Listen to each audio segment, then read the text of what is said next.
All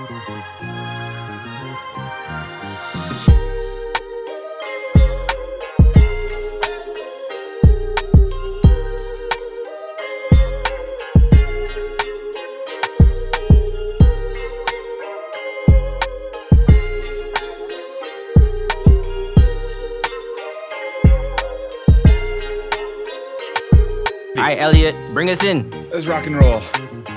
Alrighty, y'all. Welcome back to Conflict and Interest. We back. E, how's it going, man? I hate your intro.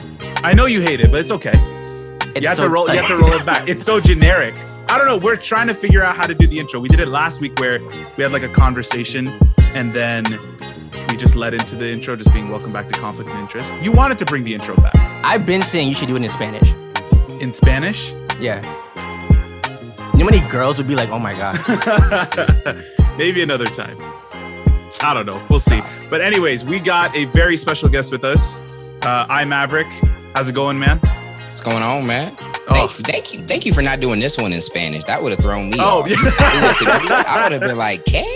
I wouldn't even know how to start that. But yeah, no, it's fantastic. He's on YouTube. He does gaming. He does super fun vlog channels. You also, he told me you also have a podcast with your wife, which is super cool. I had to listen to that. Freaking sounds like fun. So I'm excited for that.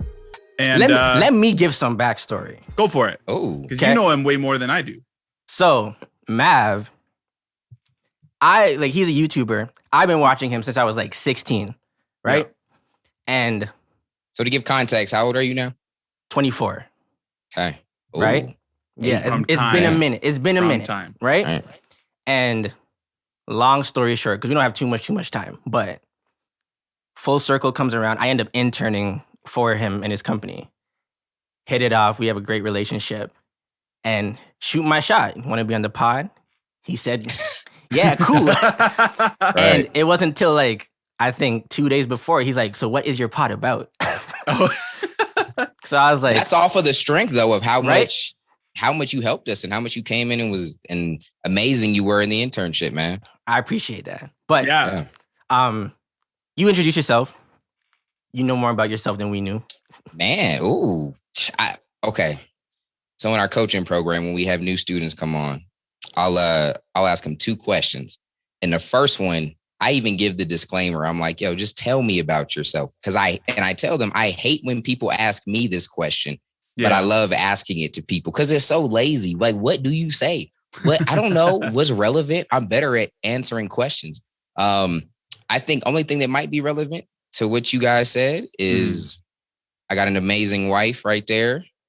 Mm-hmm. We just celebrated 11 years of marriage, and I got 3 amazing daughters right there and a son, Bao, right there. What are the kids' names? So we have Lorraine, who's my oldest, Lavelle, the middle, Lyric's the youngest daughter, and then DJ or Dion Jr., my son. Hey, I can't wait to have a kid. Man. You've been saying that. I know you can't. You just got married. You've been practicing. You're ready. Oh, we practicing, but then part of me is like, but like, I'm not ready for the kid yet, but I want the kid now. Yeah. You know? It's hard to get to a place where you're like perfectly ready with a lot of things. You know what I mean? Yeah. Like when you launch the podcast, like how are you perfectly ready? You don't know. Like you just do it. Yeah. And you get better. My man's still figuring out the intro, getting roasted by his co-host. You just got to It's like that on a daily, bro. It's like, that's kind of how parenting is. Like you dive in, you think you got it, and you wake up and it's, you still figuring it out. So exactly. That's what it is. But I thought just so we could get to know you a little better. I mean, EJ already knows you, but we're going to have one question for you just to kind of pick your brain a little bit. So I think EJ, you're going to ask him first. Before we continue though, Mav, you're going to hear him call me EJ. Okay. And Ellie, you're going to hear him call me Eli. Okay.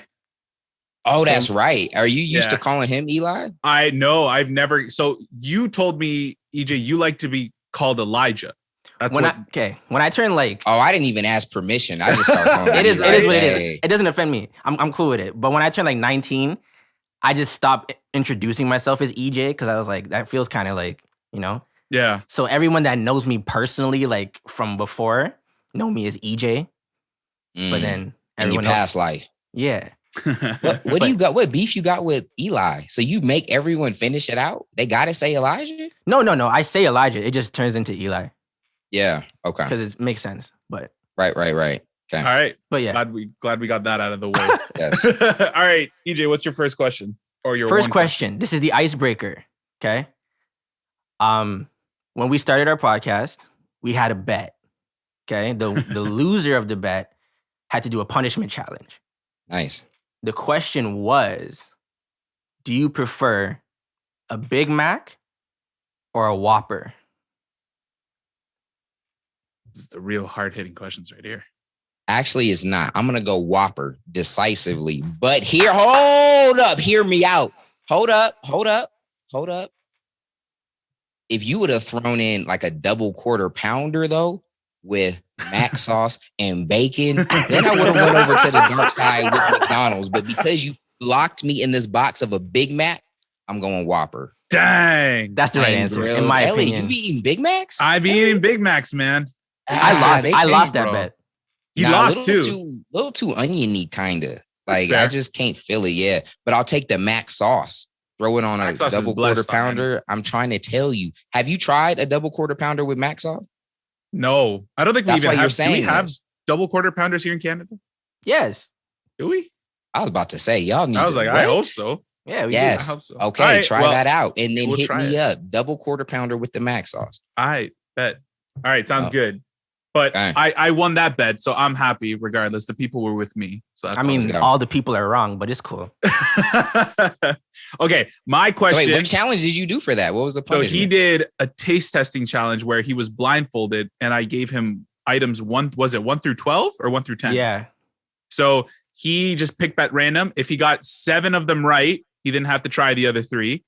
Nice. And so we had stuff ranging from, what was it, sardines to like hot sauce to prunes. He found prunes the worst one.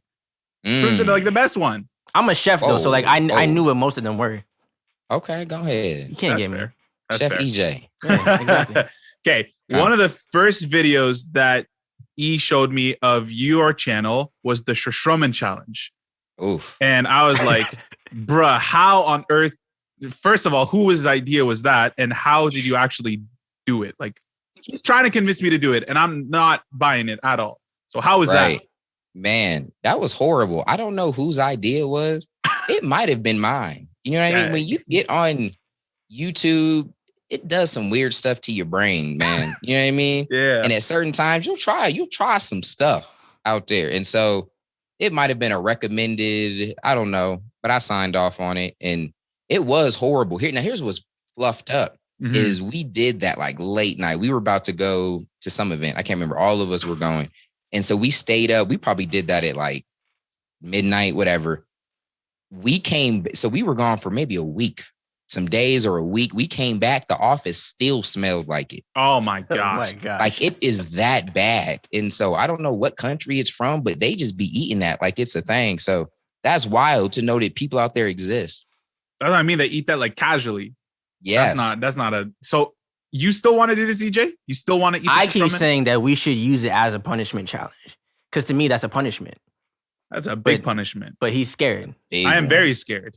I have a weak stomach. Ooh. So if that I know will. This is not for you then. Yeah. This is not for me. But I think that's No. why it should be for you. for Now, the what are people. you guys wagering? great What's the content. bet on? So usually what we do is we let the people know we're going to do a punishment challenge and we give something that's broad enough that everybody can vote on. And whoever loses that vote does the punishment challenge. Like gotta the Big pick a Mac side. Whopper. Yeah, the Big Mac Right. Whopper. I like that. Well, when Right. y'all figure that out, let me know All right. so I can vote. He's going to vote to make I'm me on eat it. it I'm gonna ask the Big Mac Whopper question again. again. You lose twice. Oh, man. But yeah, that's kind of to pick your brain. So for those of you who don't really know what you do, kind of give like a brief synopsis of like what you do. Yeah.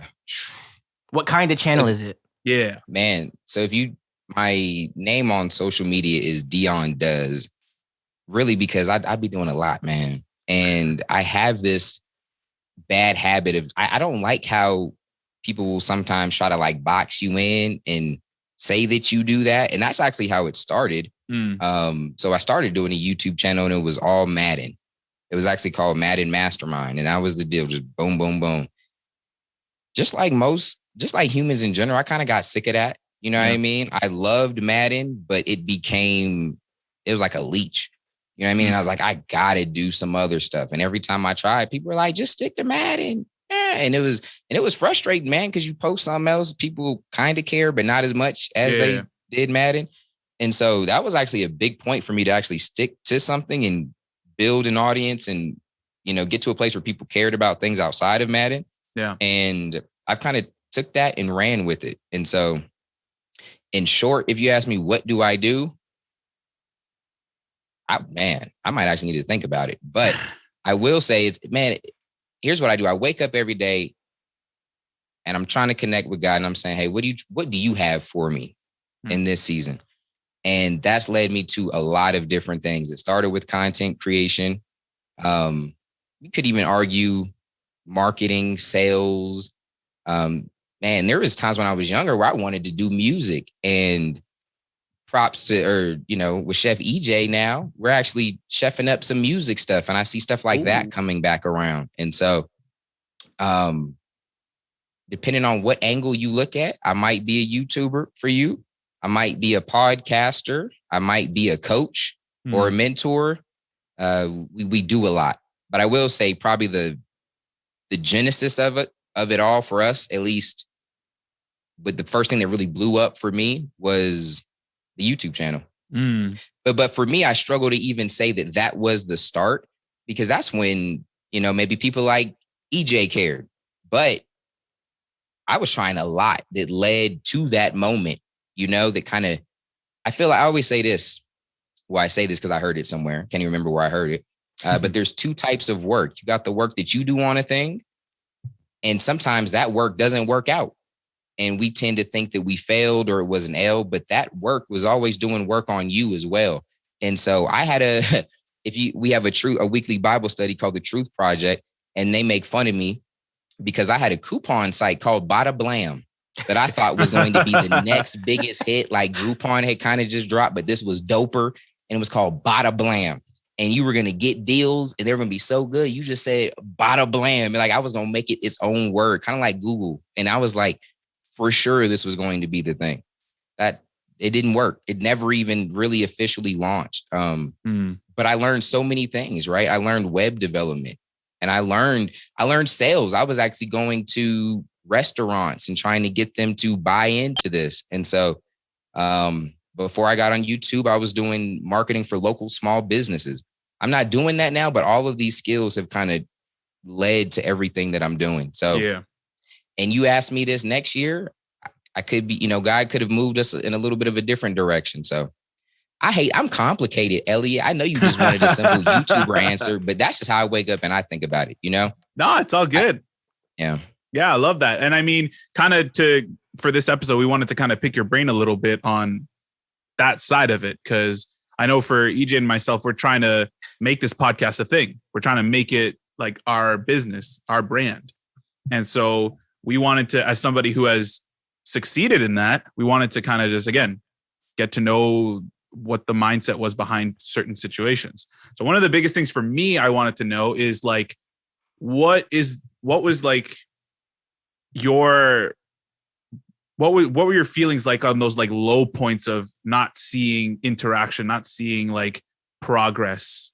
Because for us, like, we're just starting, and then we've talked about it even after recordings that like there are times where we feel like we're putting all this work in, we're doing the visuals, we're doing YouTube, we're doing the audio for Spotify app, everything, and all of it's for like, we're not seeing the interaction, we're not seeing progress for that. So where, like, for you specifically, growing your brand, what was that like? Like those low points of just being like, do I even continue? Right. I feel exactly how you feel. Yeah.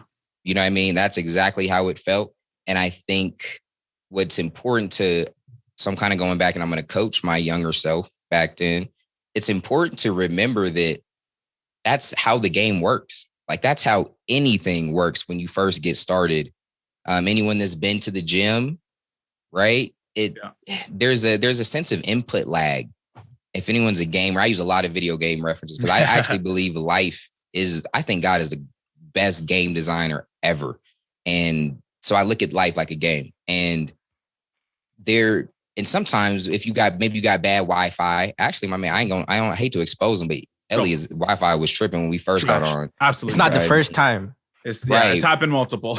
And so we know in games, there's this input lag sometimes when your Wi-Fi is bad, where you push a button and you pushed it in confidence, but it takes a while for it to actually, manifest in the game. And when you first get started in something, that input lag can be pretty big. And there's this idea, you have to get momentum, right? And so there's a lot of energy going on. And there's a lot of confusion, and you feel like a rocket ship. I actually heard they say that rocket ships burn half of their fuel on takeoff because it takes a lot, right? And I think, again, going back and coaching, I'm coaching my younger self, and I have a lot of students, and I got to remind them like it's part of the game, right? And that's why none of our sales messaging is that, hey, push 2 buttons and be successful. Like, it's supposed to be hard. Think about what you're jumping into, like as a content creator, especially like the barrier for entry is getting lower and lower and lower. And so it's easier and easier for people to start podcasts. And if you want to be a big podcaster or even a relevant podcaster, the numbers are against you. Like it's not easy.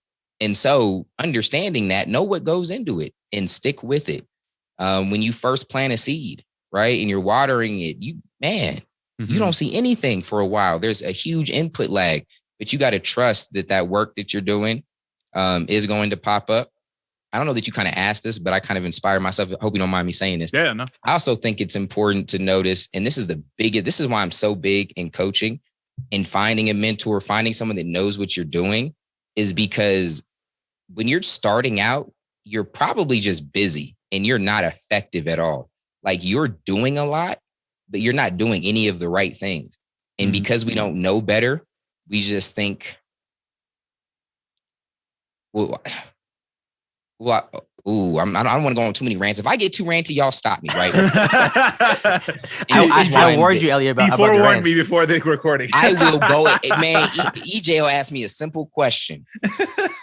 Dion, is it left or right? And I got a whole philosophical breakdown. But here's why, though, because, and this is one of the first things we teach in our new level cap coaching program, is this difference between speed and velocity.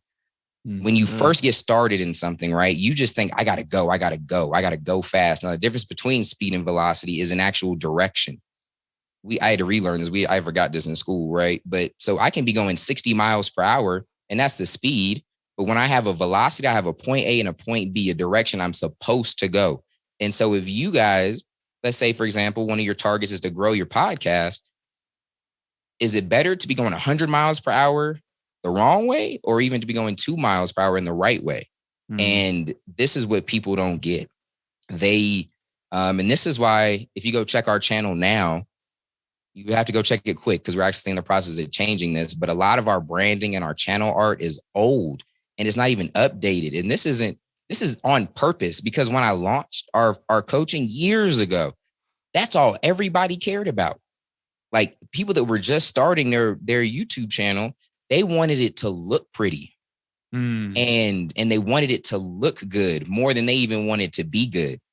And I was trying to show them, like, that is so backwards. Like, let's start at the core. Let's actually make sure what you have is actually good, because when you do that, you can get all the other stuff wrong.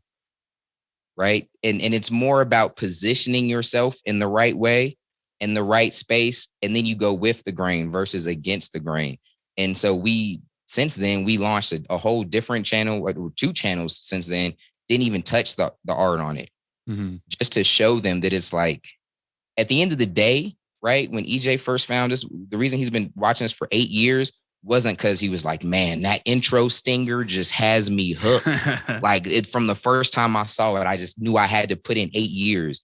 It was like, no, he actually gives a fluff about the people he's watching. Yep. And so if you can spend more time on just getting good, being good, and all of again, this is velocity over speed. If you're moving 2 miles in the right way, you're going to slowly build momentum, and then everything you do compounds. But everyone, when they first get started, they're busy. They try something, it doesn't work. And so you go 10 miles in this direction, 9 miles in this, and you're just always, you're moving, that you're really just going in circles. Mm. And so if you can get around someone that knows what they're doing, you can. But here's why it is important to just get going and get started, because then you can have a mentor or someone come in, look at what you're doing and tell you that it's bad. Right. And correct certain things. And you're already in the game. You've learned a few lessons. And then so another example from one of our coaching calls, we had someone that they had a business goal, and it was going to take them, they had it for 90 days. They wanted to do something over the course of 90 days. And when they told me someone that's done it, I was like, wait, we could do that in 9 minutes. Why would you spend 90 days on something but they didn't know, like, you don't know what you don't know. And so this is the price we pay when we try to just figure things out.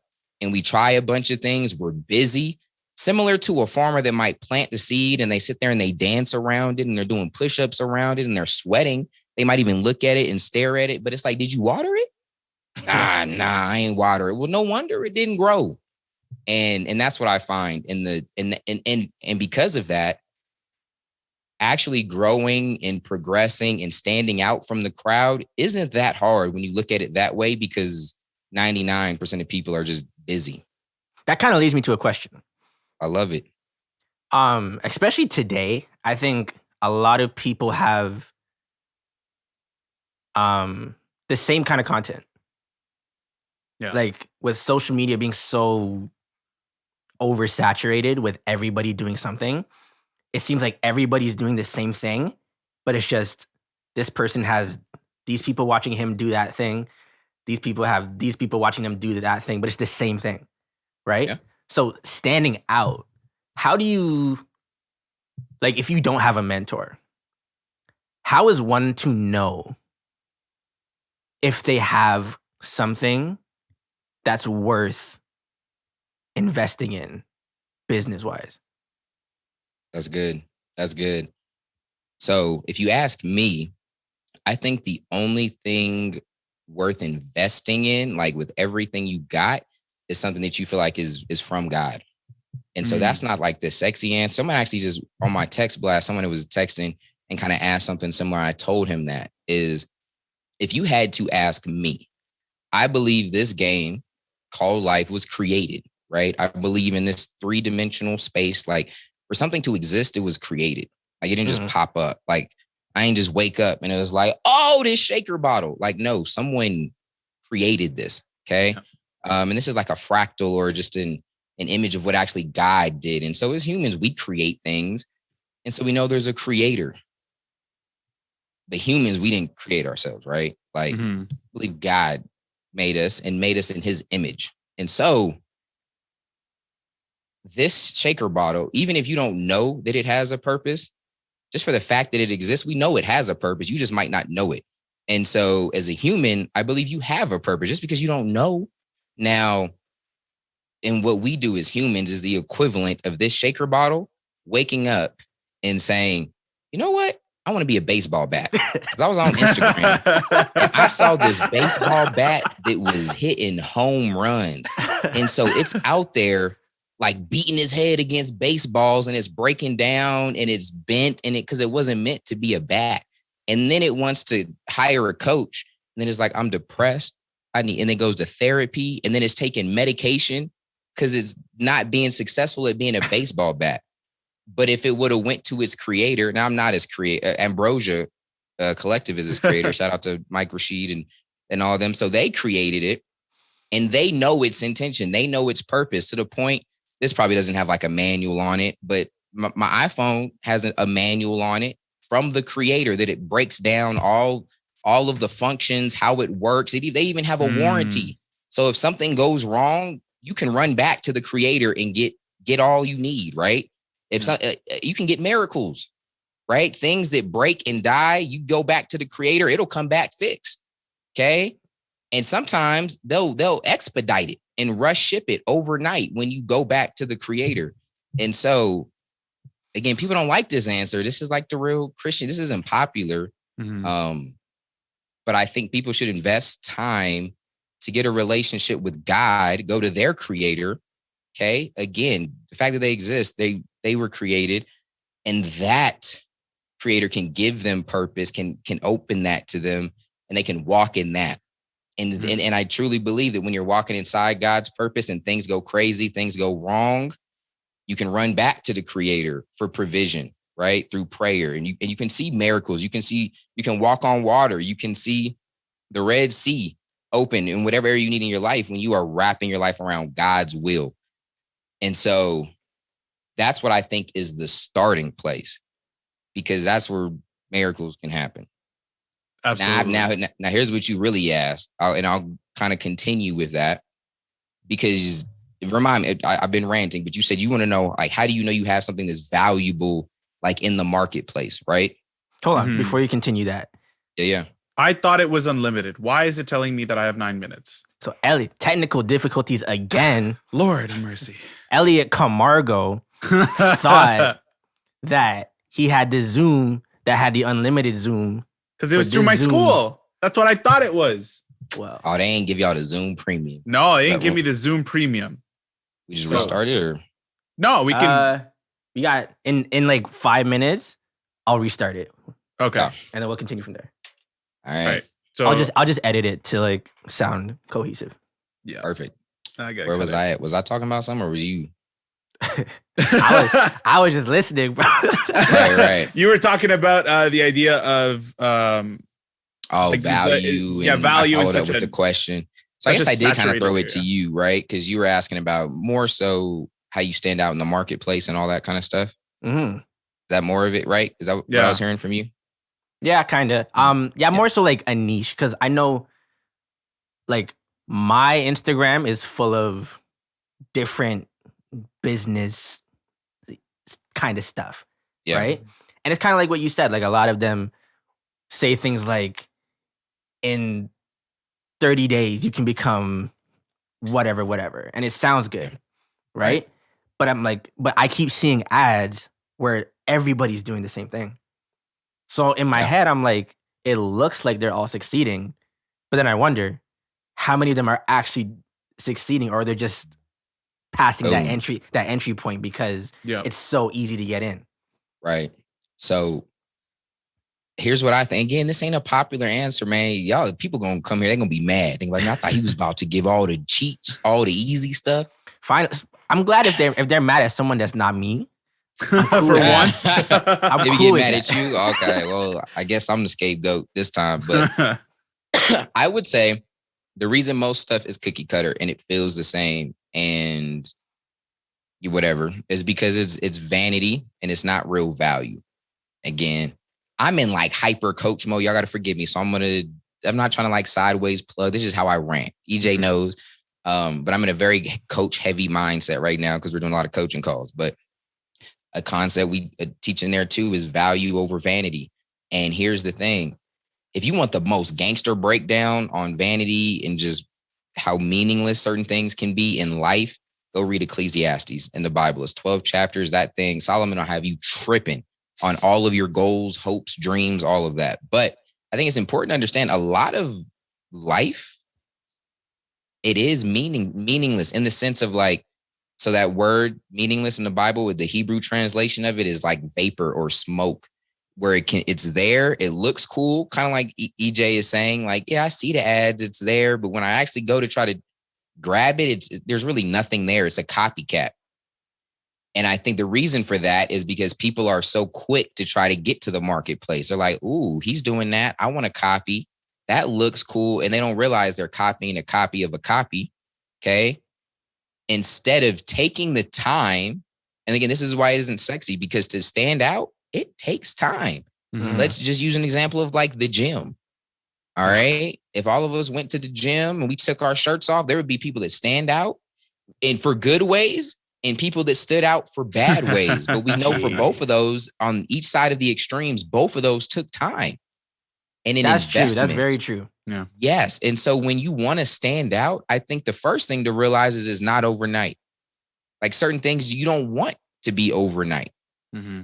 Okay. If I told you, let's say you were about to get operated on, right? Would you want to pay the surgeon that was fresh out of school and this is their first one? Or would you want the surgeon that's been doing it for 10 years? Yeah. Like they've probably seen some things. So this is what our generation has, which is dumb. how do I get the 10 years of experience without the 10 years of experience? Well, part of it, you can't. Like when you want to be the guy that's been doing it for 10 years, you got to start now and commit. Yeah. And here's what I think most people get. Like so many people's podcasts, they've launched 8 different podcasts in 8 different niches. And what they would have realized, any of them would have been successful if they just stuck it out long enough.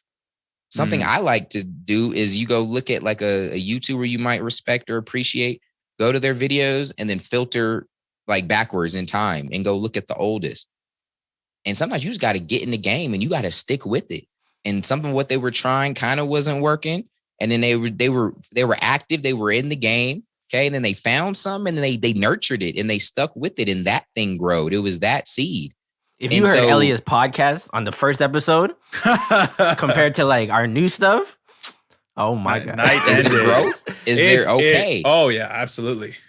Okay. And so imagine if you were like, I'm gonna do this podcast. Okay, you know what? Now I'm gonna go try this golf career over there. And then now I'm gonna try to and it's a lot easier to commit to something when you know it's from God, because there's gonna be times where you're just waiting and it's not perfect and it doesn't go against, this is why I like coaching too, because I wish that life played out in all right, here's module 1 and then module 2 and then module 3 of your business, like an online course. But the reality is sometimes life has a way of saying, you know what, fluff you and your module. Here's this. And you got to try to navigate these things. And if you aren't really bought into what you're doing, you are going to uproot. And so that's why I think it's good when you know that, all right, I'm on assignment from God. God is behind this. This is within my purpose. This is why I exist. When the views aren't there, you'll stick with it and you'll keep developing and cultivating it when the haters jump. Yeah. Right. Because they will come. If the haters aren't there, you just don't have anything worth hating on yet. So once you get better, they will. When people kind of betray you, you haven't been betrayed, is because you haven't been out there enough serving enough people. This is human nature. It will happen. And so if you don't really care, those are going to be the things that take you out. So it's funny. Like thinking about it, it applies to beyond business, especially in 2021. Mm-hmm. Like I look at relationships nowadays, very, what can I get out of it quickly? And if I don't see that harvest really quickly, they dip, right? But now it's like they keep trying with different people. Yeah. And now it's just oversaturated. They don't realize, hey, I'm the common denominator, man. I'm the quitter. They think everyone else the problem. No, it's you. But then they'll look at relationships of people who have been together for 50 years and call that goals. Yeah. And think that it didn't have tough times. Right? Yeah. Like, and this is why I'm not caught up in the vanity. Like my wife and I's 11-year anniversary popped up. I didn't post a picture. I ain't get to it. Not because I'm against it, but it's like, I know what we really have and it is real. So I'm not really trying to flex things, but I can promise you every day of our marriage wasn't the classic Instagram smiling pic. There were some days I was like, I can't stand her. Like, what the fluff is going on in her head? What is this? But it's because we've built that and we've pushed through it. We can have a relationship podcast. Absolutely. Takes time. All righty. Yeah. So it was funny because our next question kind of leads into what you were just talking about, was determining your worth when you have this platform. So if I assume, for example, like when you have your coaching thing, like for your course that you have for other people, there are people who would ask, or who have determined in their head what they think it's worth. But we're talking monetarily. Monetarily, yeah, absolutely. So how do you go about determining your worth when it comes to the things that you create or the things that you give to people? Because I think for a lot of people, they kind of don't want to oversell themselves because they feel like they're being prideful. Or they hate talking about money. Exactly. You, EJ. Yep. So how do you kind of toe the line with that? Great question. I think, again, I'm big on like, what is the actual value, aka the transformation that you're providing for who you're serving. And it's important to understand that you aren't here to serve everybody. and so you shouldn't worry about everybody's opinion. And it's actually easier depending on what you're doing. Sometimes it's easier to have a smaller audience and a bigger audience. And this is what it's important to understand as a content creator. We just usually think it's all about views. Like, can I get the most viewership? Can I get the highest amount of downloads on my podcast? Well, let me ask you this. If you guys had, 8,000 preschoolers watching or listening to your podcast, I'm not saying you might not appreciate it, but is that who you guys are trying to reach? Yeah, no, definitely not. Right. And so it's not about a view. For me, every view hasn't been equal to me. Right. There has been someone that has viewed our content and then called me everything in the book, talked about my mama, went to my Twitter to remind me about what they told me about my mama, and DM me on Instagram just to seal the deal. Okay, wow. So that was one view. But then I've had someone else that has viewed, right, and invested thousands of dollars with me and followed me on every platform and showed support on everything. And so it's important to know that every view isn't the same, and you need to go after the right ones. And the people that understand this usually do the best. And then you don't have a problem communicating your value because you're serving someone specific, right? So let's say a good example of this would be Victoria's Secret. Okay. They're not worried about what we think about their bras, right? They're like, okay, well, that's great, right? But this is what content creators will do. They'll be like, oh, the man told me my bra was worthless. Well, it's like, because it was worthless to him. Okay. Now, what type of transformation will that do to the person that actually has it? And so then there is some skill involved in this. But I think when it comes to determining your value, it's one, your ability to actually provide a transformation. And then you should try to price that accurately. But then you have to be able to communicate that. Right. And so, for example, I love what we're in with our coaching. So we're big on breaking level cap, at least at level 1 with our coaching program. Breaking level cap, which is this idea of getting stuck in any area of your life 4-dimensionally. It could be faith, relationships, energy, economics. So my question to you would be, and you got to understand opportunity cost for this. What is it costing you to stay stuck in your business? Right? So for someone, so let's say EJ, right? What is it costing you? I'm talking holistically, right? Across your entire life. Like, if you were making $30,000 a month, would it be easier? You were talking about how you wanted to have a kid. You're like, I just kind of want to get ready though. Things like that make that a much easier decision. When you are making that kind of money versus living paycheck to paycheck, that literally affects your ability to be a husband, to be a father, and that impacts the lifestyle that your kids live. Yeah, I know what it's like to walk home from school, and I used to be like, dang, is my and I used to I would walk home and I didn't know if I want to invite my friends in to play video games because our electricity might be off.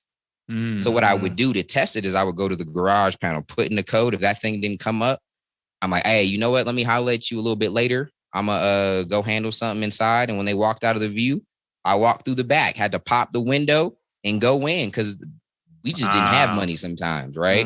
I remember, and I made my mind up that that's how I was going to do it because there was one time we got evicted. I was playing 2K with my boy. There was a big knock on the door. And my mom was at work and it was, I ain't never heard a knock like that. This ninja's knock was strong. I was like, am I going to have to fight? What the heck? I looked out there. It was like a little sheriff badge. I went and called my mom. I was like, Mom, the police here. She was like, just ignore them. It's okay. They'll go away. Cause that's what we usually do. Like if the furniture people came to take our furniture, they knock for like 8 minutes. But if you just hide, they just go away. Right. And you can keep the furniture until you feel better. Like, this is how I grew up. Do you know what I mean? Yeah. My kids don't know that. Like I was looking at my son just he was with his iPad, just scrolling through stuff. You know what I mean? And we were playing games on it. But here's what I like about it. They are spoiled in some areas, but they just think so much more abundantly. Like they're already thinking about changing lives and impacting people. And they're not limited financially at an early age. Interesting. Right. And think about how some of these beliefs, like when we see poverty around us, think of how that programs us. and how limited our beliefs is. And I just talked about economics. What if you were to break that and change your business? How that could change things. But then let's go to your marriage. What if you guys got to a level of intimacy and communication and vulnerability, right? Where you just woke up just excited just because you were next to this person. Or think of someone that's about to go through a divorce. How much will it cost you to go through that? Think of the ripple effect through your family, through your kids. Literally, depending on what your situation is, it might actually really cost you a lot of money. What is it costing you to dance around your purpose and waste the most valuable resource you have in this life and not be on purpose? Like how much would it suck to spend your whole life in, like, we have students that are saying this. You spend your whole life climbing a corporate ladder, decades of your life, like working hard, climbing a mountain just to get to the top to realize I climbed the wrong mountain. This isn't what I was supposed to be doing. Like, you've wasted years of your life. So what kind of transformation, like what price would you put on transformation like that? How would you convince, or not convince, but paint that picture for somebody who is in that mindset? I'll say somebody who's not, like, I don't want to say all white people, but like immigrants, or we come from Black people. We come from like a world that's not designed to have us thrive. Yeah. You know? Yeah. And sometimes I hear some people and they're like, it's just a defeated mindset. How do you how could you convince somebody to fight that mindset, and that really it is possible? Yeah. I think just the same way you defeat any lie with the truth, right? So look at the darkness as a lie. When we bring in the truth, which is the light, is there a struggle? Is there a fight? Right? It's not like the light comes in and it's like a tussle and it's like, it's like, no, lights on, right? The truth is there. The lies can't help but just fall apart. I see a lot of people fighting the truth though, especially like just in life. I would agree too, because I think at the end of the day, the truth is Jesus. And I see a lot of people fighting that. Yeah, I would agree. But I would say it isn't my job to force you to believe the truth. Like, I think, so for example, I don't look at what I do as trying to, like, you almost started with convince. Like, my job isn't to play God. And so I'm not supposed to go into your life and say, hey, it's horrible. You need to fix it. You need to change things around. How I position myself is say, hey, for anyone willing, here I am, right? Especially if I'm doing something that actually requires my time. Like, I'm not going to coach someone that's not going to actually take the time to follow through on what I'm doing. So I wouldn't even jump in that game. I think it's important to know that if you're playing the wrong rules, right? Or even if you're, sometimes it's important to understand when you're playing the wrong game, that you either can't win or don't want to win. And so I don't know the value in, I don't know if you were talking in maybe a specific situation, but maybe it's like you have a friend or a family member that just won't change or won't see things clearly. I don't know why you would sit there and wrestle and force that person. Now, if someone wanted the truth, right, then I would talk about the truth. And to what you said, I just don't think that's true. And I think there's a lot of, what we need to understand is that our beliefs shape our reality, right? And if you believe that you are in a world that's designed against you and that you can't succeed, okay, this is how I'll paint it. We all have facts in our life. And the recipe, the formula for victimhood, which is perpetuated in the Black community. A lot of Black folks don't like me because I'm not going to feed into the victim mentality. So the formula for victimhood, write this down if you want to perpetuate that and you want to pass it on to your kids, it's easy. You have a fact equals fruit. And that's when you look at your life and you say, man, my dad's not in my life. I'm about to be like this. And so when everything happens, you say, look, is this fact in my life? When someone calls out a fruit, like, yo, you are broke. Yeah, well, it's because of this fact in my life. You will always stay a victim.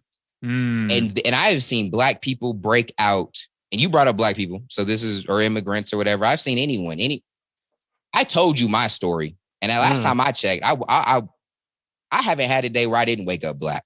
And so all those odds that you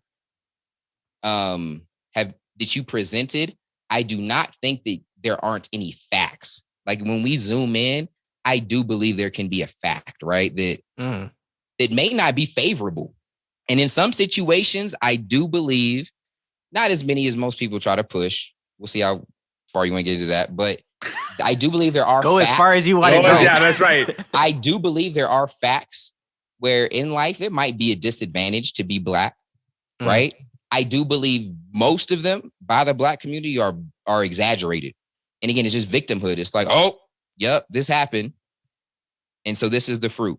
Now, I think the formula for creation, right, is say, okay, there's a fact, but what is my focus on that fact? Am I going to sit there and focus on the storms and all the distractions around me and sink like Peter, who was actually walking on water? I'm gonna keep my focus on my faith, on Jesus, on things that are bigger than what's around me. And I think it's really hard. Like if you know a black person that's been successful, that even looks kind of like you in a similar situation, it's possible. So let's focus on how it's possible. I can't tell you, and this is from someone that's actually like in the streets. Like my DMs are full of young black men in inner cities in tough situations, preaching this same stuff.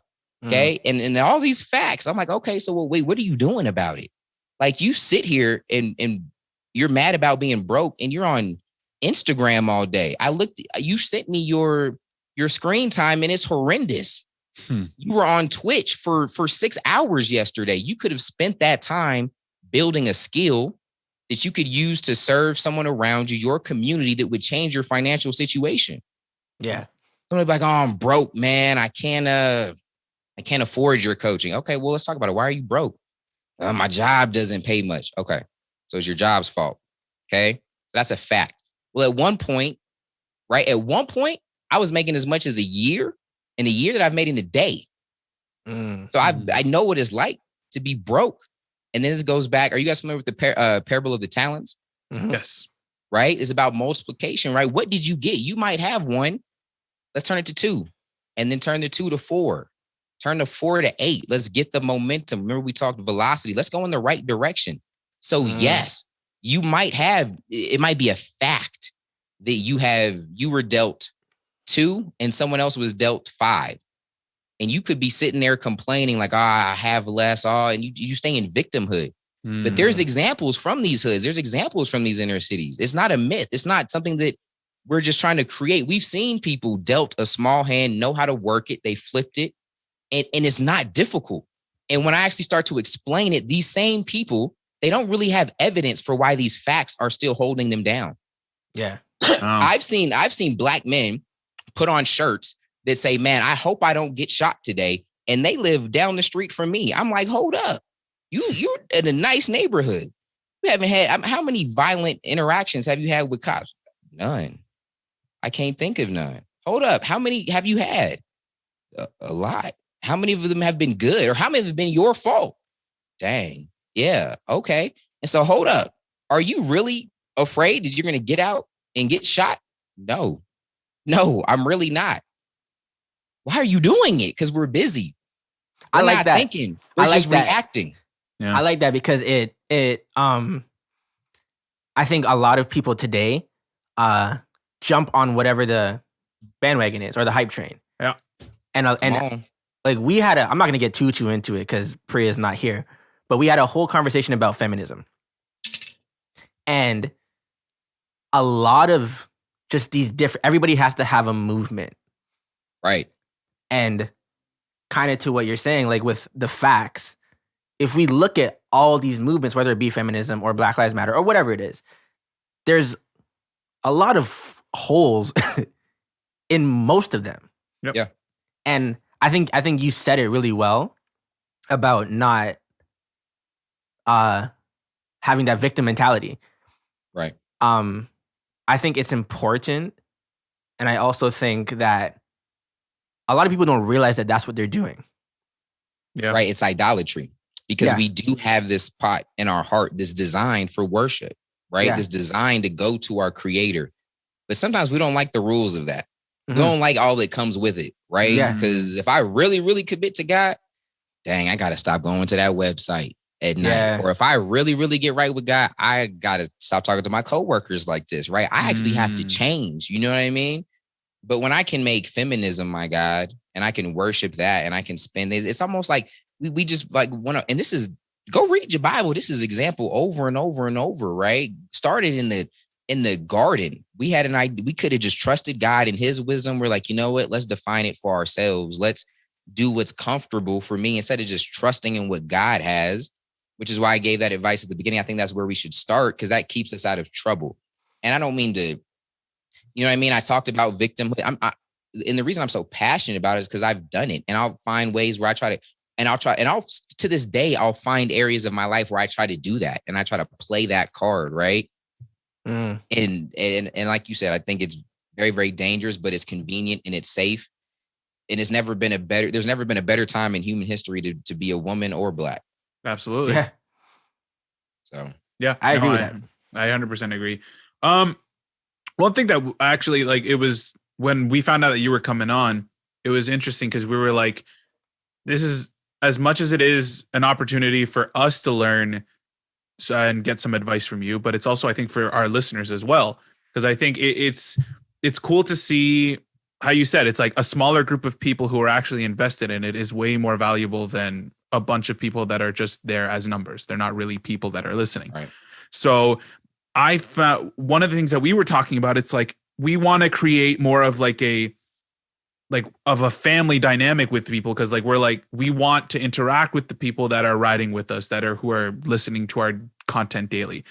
Again, it's not a big number, but it's people that are there consistently. And that's all that matters to us.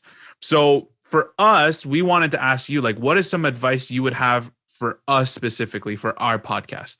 Something that you think that you've seen from other creators or stuff like that, that you think can help us interact with our listeners better and how our listeners can interact with us better. I love it. So you're giving me permission to coach you. Oh yeah, absolutely. All right, cool. Just so y'all know, I'm straight, I'm direct, bow. And just because that's the most effective. Absolutely. And I think you guys should spend more time figuring out who you want this podcast to be for and why and what you want it to mean for them, right? To start, right? I wouldn't do a podcast for everybody and just say it's for anyone. Like, you guys might like talking about everything, might like talking about certain topics. Think about this. And so you said, how can you be more valuable and to the people that we want to make it like a family vibe? I think the best thing you could do is know exactly who you want to target. So imagine you're preparing a dinner and you're going to invite like people that you would love. Like, if you sat down to dinner with them and you guys were talking about the topic of this podcast, you would love it. It would be there. It would be the best. Let's say you're gonna do it for 8 hours. It'd be the best 8 hours of your life. And so think about, who do I want to surround my life with? And who do I want to be family? Because you said that. And so an example of this was, or I would say a bad example of this for me in my life was when I first got started, I was doing Madden tips. Okay. And we had actually built this up pretty good. And then I was wondering why, hey, I'm making decent money, but I'm waking up and I'm not really enjoying my life. Like, I'm really not, because it was who I was surrounded with at my table. And it's not to say that Madden players are bad. And there were some amazing people in there, but I realized I just didn't like waking up and just my whole day was consumed with Madden and teaching Madden and Madden questions. And so there was a point where I was actually successful, I guess you could say, and I was miserable. And so I think it's important to know who you want and who you're inviting to this table. And that way, you know, you can deck that table out specifically for them. But imagine I was at the food court and I was like, hey, attention all stay-at-home moms in the inner city of Chicago. Well, then every ninja that isn't that would keep walking like, this is ninja, right? But the people that did come would be coming on fire. They would be, hey, like, I really want to know what you got to say because you're speaking to me. Yeah. And that's why a lot of times, and I've been doing this for a while, I know how to speak to certain audiences. So like when people will join our coaching program, they're like, dude, you were beating me up in that video. And it's because I know exactly who I'm talking to. But here's the thing too. So that makes you more polarizing. So you will by nature have more people say no, but there'll be better people that actually want what you have. Mhm. And so you can almost leapfrog, right? And so say, you know what, this podcast is for this person. And imagine like a target or like a target, right? You guys want a bullseye and you want to be so specific to who you're speaking to, but you should do it in an area that you want to be in, Yeah. right? Like, don't just go get inner city stay-at-home moms just because there's opportunity there, right? And then once you have that, it gets really easy for you to grow because you're speaking to your people and they want what you got. And if you get specific enough, there might not be a lot of people in that area. So when people find you, they They're gonna really stay. want to They're share locked you. in, And yeah. if you can find other communities online. So let's say I did have a podcast for stay-at-home moms in inner city, Mhm. maybe not Chicago, right? That might be a little bit too specific. But what if I realized, oh, there's an inner city stay-at-home mom conference. Let me talk to them. Let me partner. Mhm. Okay. I'll promote their conference. And they're like, hey, y'all need a podcast to listen to? Check these amazing guys out over here. And then I'm like, oh, whatever. If I can find other communities, any place where they could be gathering. These are YouTube channels, profile, Instagram pages, blogs, forums, wherever. Like it just like we gather offline, we gather online. So just find these pockets and then you try to be the voice of those people. It's funny you say it sounds so simple, but yet it's not. It's not easy for everyone to just do. It is. Yeah. It is. Now here's again. This is why I say coach. Everyone should leave here and get a coach, right? And I'm not saying I should be your coach, right? But find someone around you that's done what you've done. If not, and if you can't afford anything, watch all of the videos, follow all of the people in your space that kind of and try to think not just what they're doing so you can copy, but notice how they think, how they believe, their strategy. Those are the things that matter, not the little tactics on the end, because those change. Yeah. At one point, MySpace was popping. At one point, Facebook was like the thing. And again, for certain communities, some of them there still are. I don't know. In my space, not a lot of people on Facebook. There was a while for Jazz, little stay-at-home moms, like they be on Facebook. You know what I mean? Yeah. I don't be on Snapchat. Some of the younger people be on Snapchat. And so again, that just speaks to like, you got to find, like you might be talking to stay-at-home moms in the inner city on Snapchat and you're wondering why it's not working. Or you have a podcast for people that are deaf. And it's like, well, you're going against the grain. You know, you got to go with the grain of who you're trying to serve. Right. Yeah. And here's what's dope when you guys narrow it down. This is why you need a coach, because you're going to overthink it in your head. And what I told you was simple. It's you get it. You smart, EJ. Don't overcomplicate it from here. You just sit down, think about who you want to serve, and then start speaking to them and speak long enough and effective enough for them to start hearing you. And that's when you can really scale it, because let's say, EJ, I know you do the music ting. Let's say you were doing something for musicians. Do you think if I was a brand new musician, and if I spent the day hanging out with you, you could teach me a lot of things that would really help my career? Oh, yeah. Are there a lot of things that you spent time doing and you did it the wrong way and messed up and had to learn and you made big mistakes over the years? Okay. So just like I was able to save someone 90 days and turn it into 9 minutes, you could be doing the same thing. And we understand as humans, we might do something the wrong way for so long. It's a bad habit. It's a pattern, like your way of thinking, which is why you think this is hard when it's not. But and so see how effortless, like if again, I'm a new musician, like, I just got my mic, EJ, I'm about to drop these bars. And I'm like, I need your help though. Would you be like terrified? Like, I don't know if I'm gonna be able to answer any of these questions. I might be a little nervous. Or do you think like, yeah, I got you, bro. I'm gonna help you. Yeah. Again, so what is that worth to that person? And then that's someone you could speak to all the pain points. You know how to speak to not being able to get traction or not being able to get the right sound. And so if you had a sales page or a podcast, you could describe that problem so detailed that every musician is like, whoa, this guy gets me.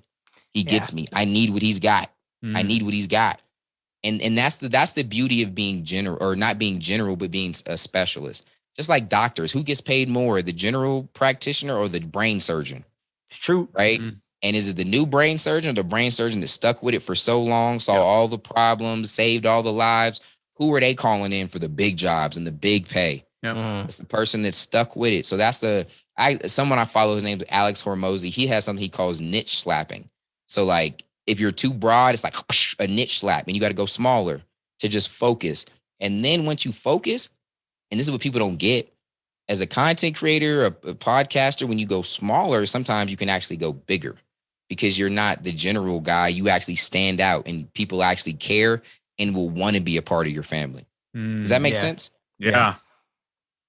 So It's not hard, Eliott. Don't let him overcomplicate it.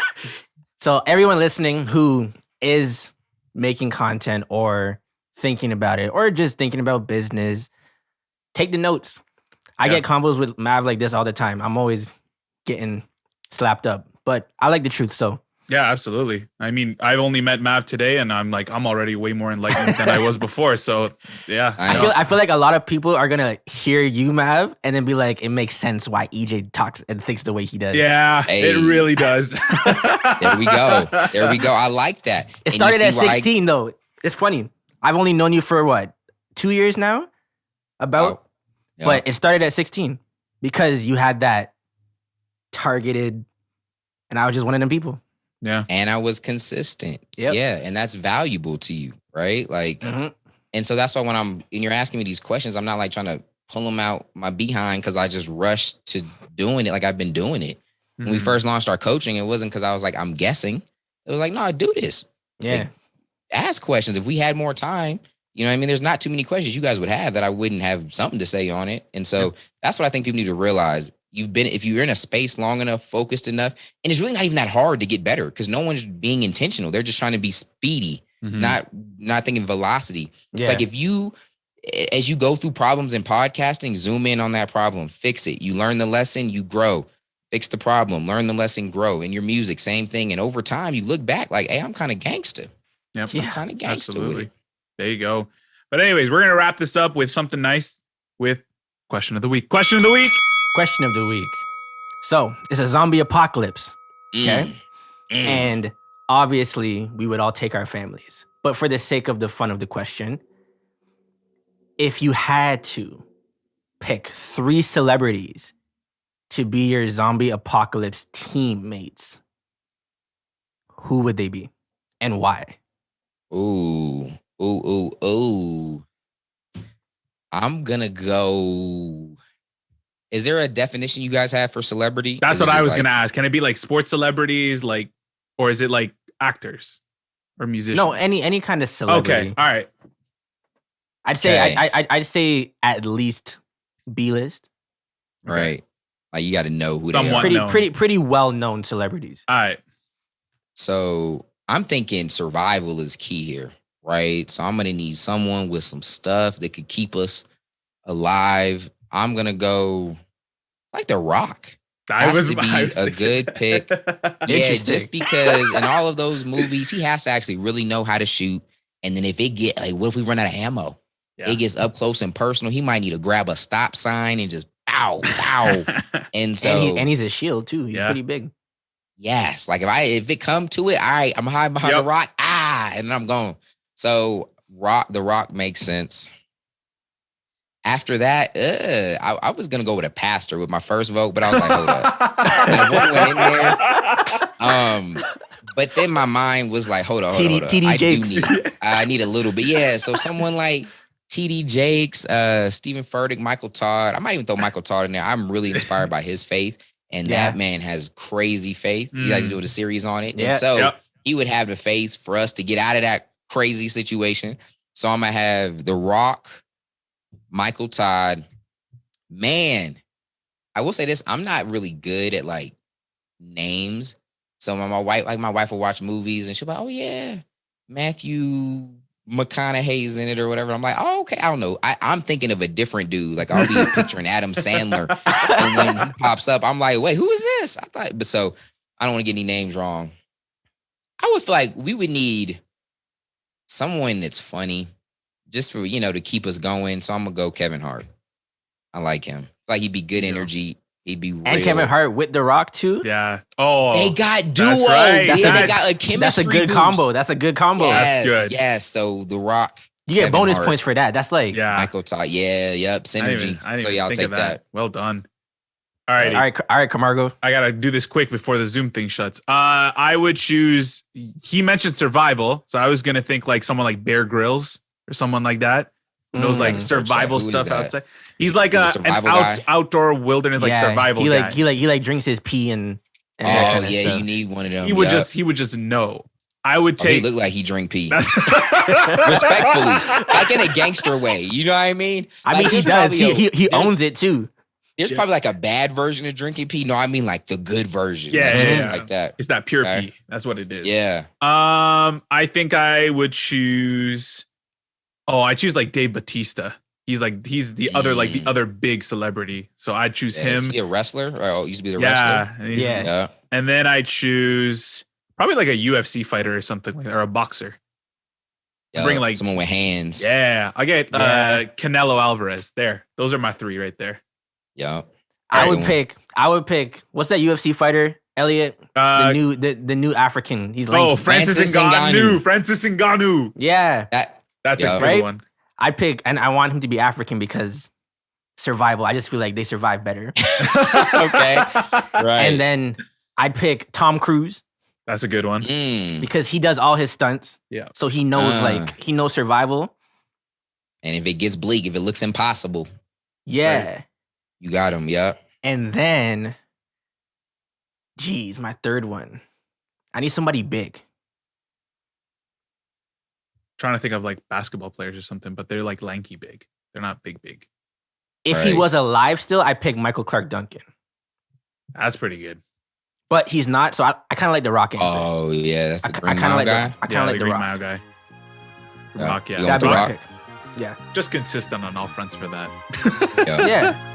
This makes sense. Right, absolutely. But there you go, guys. Let us know. Question of the week: if you had to bring 3 celebrities to a zombie apocalypse to survive, who would you bring? I can't speak English sometimes. We just know this. You can't tech today. You I can't can't speak English. listen. We Your just have, Wi-Fi can't Wi-Fi today. I know. It's Jeez. just decided to not work. But anyways, guys, thank you so much for listening. If you guys got topics, comments, things you want us to talk about, you can DM us at Conflict and Interest on Instagram, Conflict in Interest, or you can email us at conflictandinterest@gmail.com. Follow us on Spotify, Apple Podcasts, Google Podcasts, as well. Leave a written rating on Apple Podcasts. Really does help boosting promotion and advertising for the show. As well, we're on YouTube. All the links are in our Instagram. We'll have full visuals up, especially when we got iMav here, so it's going to be fantastic. But anyways, I'm going to let iMaverick plug your stuff, man. Let the people know where they can find you. Man, I would say follow me check out my podcast, Creator Podcast. Yeah. Just search it on your favorite podcast app or go to thecreatorpodcast.com. Follow me on Instagram at Dion Does. There you go. And then EJ, where can they find you at, man? Instagram. It's the only place I stay. But this is Juan96.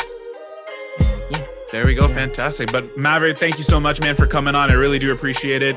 Lots of great insight. And I hope you guys took away something from this awesome conversation. Honestly, it was great. Awesome. Thanks for having me. Yep. Appreciate y'all. Thank you. Anyways, guys, thank you so much for listening. We will catch you guys next week.